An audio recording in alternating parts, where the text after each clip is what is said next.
Şavanê nêja mijarê berdewam dikin. Ev mijara girin ku bandoreka xwe navnetewî jî heye. Endam bûna proseyan damîtiya Swêd û Fînlanda di NATO de yekem civîna mekanîzmaya hevbeş li Helsinkî birêve çû. Civîna Swêd, Fînlanda û Tirkiye. Em dê li gel Profesör Doktor Hasan Oktay pisporê peywendiyên navdewletî ji Ankara bigirin desta. Silav bote birêz Oktay. Destpêkê de dixwazim giringiya vê civînê tu ji me re binirxînî. Giringiya vê civînê çi bû?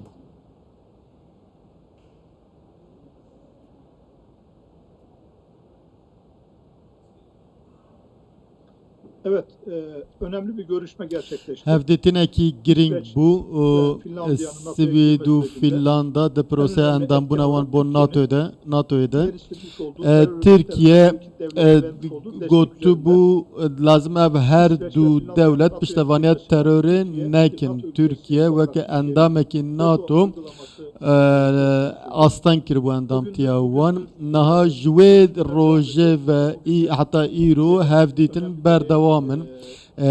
îro jî şandekî giring serdanê Fînlanda kir. Ev mekanîzmeke hevbeş heye. Ev mekanîzm divê çi derxe meydanê tiştek û daxiyaniyê medîtiye tiştên gelek giring derneketine pêş. Türkiye carekê din sedemên astankirina endambûna wan carekî diyaniya ziman dê prose çawa be bi demê re diyar dibe. Lê li vê derê hincetên Tirkiye tiştê ku Tirkiye dixwaze ji Swêd û Fînlanda ew giring e. Swêd û Fînlanda dema bibin endam hember Rusyayê pêşketinekî mezin e ji bo NATOyê. Tirkiye ji wek endamekî NATOyê bi Rusyayê re xwedî peywendiyên herî baş e. Nabe meriv tenê wek gelo Tirkiye dibe tenê ji bo piştevaniya wan bo terorê dijî vê derdikeve. Ne Tirkiye weke hevsengiyekî di navbera NATOyê û Rusyayê de digire. Di wî warê de dema Tirkiye nerazîbûna xwe ji bo endamtiya wan nîşan dide. Em dibînin xwepêşandan li Swêd û Fînlanda hene ku eva jî nîşan dide Tirkiye çi qas mafdar e. Bi bûyê hawayê dibe meriv bibîne Tirkiye aliyekî dijî Fînlanda û Swêdê ji ber piştevaniya wan bo terorê dixwaze veto bike. Di heman demê de jî em dibînin çalakiyên rêxistinên terorê li Fînlanda û Swêdê berdewam dibin, zêdetir dibin. Her wiha Rusya jî dibîne ku dixwaze NATO asteng bike li ser Fînlanda û Swêdê re hember wan gav bavijin. Di vê çerçeveyê de Tirkiye hem dixwaze ew piştevaniya terorê nekin, aliyê din jî dixwaze di peywendiyên Rusya û Tirkiye de taybet li ser Sûriyê alozî dernekevin. Dîsa Rusya jî di ser İranê re naxwaze operasyon were encamdan. Birêz Oktay, niha ez dixwazim pirsekê wisa bikim birêz Oktay. Rêkeftinek hate îmzekirin. Gelo nirxandina li ser vê rêkeftinê. Rêkeftina li Madrîdê hatiye îmzekirin. Nirxandina Ankara û Stockholm û Helsinkî ji hev û du cuda ye, tu çawa dibîne?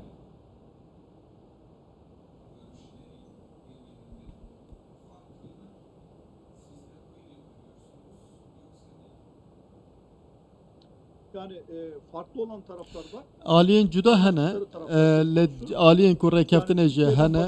Dema em li Tirkiye dinêrin Swêd û Fînlanda welatên demokratîk in. Demokrasî li wan welatan di asta jor de tê cîbicîkirin.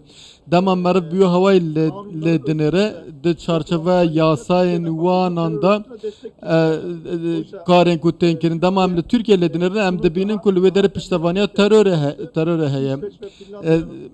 Karên ku ji ber vê nabe em tenê de çarçove ku gelo çıkas piştevaniya terör dikin duve çerçevede Türkiye dijivan derdike ve eva bes naye ditin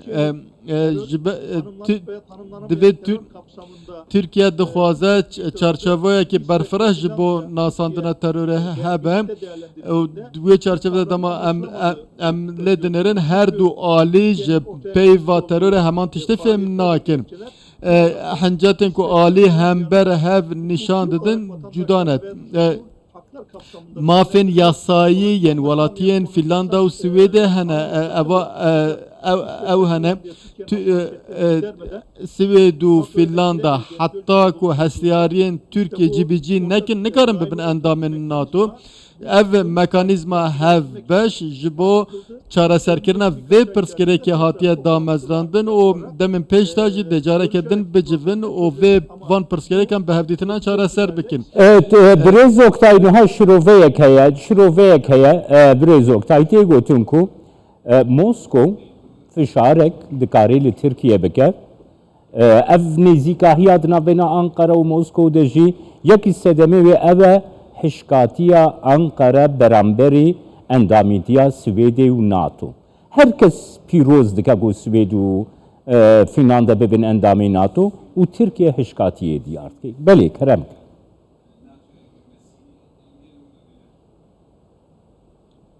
Evet, bu önemli çünkü Ev babeteke giringe ji ber ku Rusya de hestiyariyên Tirkiye'de li meydanê diwarê meydanî de zêdetir datîne holê.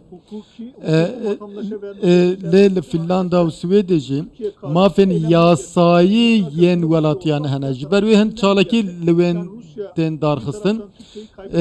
Rusya naxwaze Tirkiye naxwaze Tirkiye wî dike aliyek din jî dixwaze NATO asteng bike ku ber bi welatê wan ve pêngav gavan neavêje.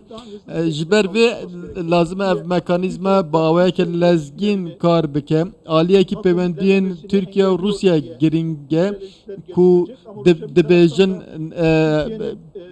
firehbûna NATOya asteng dike. Aliyê din jî Türkiye mafdar ku da aliyê terörê de ev welatên ku piştevaniya terörê dikin ji bo ev mekanîzmaya çareserî ji bo van pirsgirêkan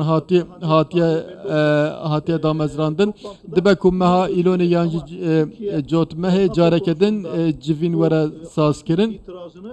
Türkiye di nerazîbûnê xwe de mafdar dikare li ser rijd be û heneke encamen bigire. Dema vê biryarê bide kare bi Rusya re jî bêje ku piştevaniya wan bo terörê heye û vê ev Türkiye ji terörê herî zêde ziyanê dibîne. Aliyekî de bikaribe endamtiya wan asteng bike li aliyê din jî pirsgirêka mezin di navbera Rusya û Tirkiyeyê jî heye. Gelek piştevaniyan dide Rusyayê lê di rojên pêşme de jî operasyonên ku Tirkiye li Sûriye encam bide eger dema hat rojevê de biryarbûna xwe zêdetir nîşan bide. Birêz Oktay pirseke din niha te ew nêzîkahiya Tirkiye beramberî Swêd û Finlanda bû. Niha dubarê terorîzmê de Tirkiye, Almanya, Fransa, Hollanda, Belçîka, Danimarka, Norveç, İtalya hemmiya rexne dike, Amerika rexne dike. û ev welat hemmî jî endamên NATO ne. Boçi hemberê Swêd û Finlanda ev sekna ku dixwaze ji vê rewşê tawîzê werbigire Tirkiye. Nirxandinên wisa jî hene tu çawa dibîne?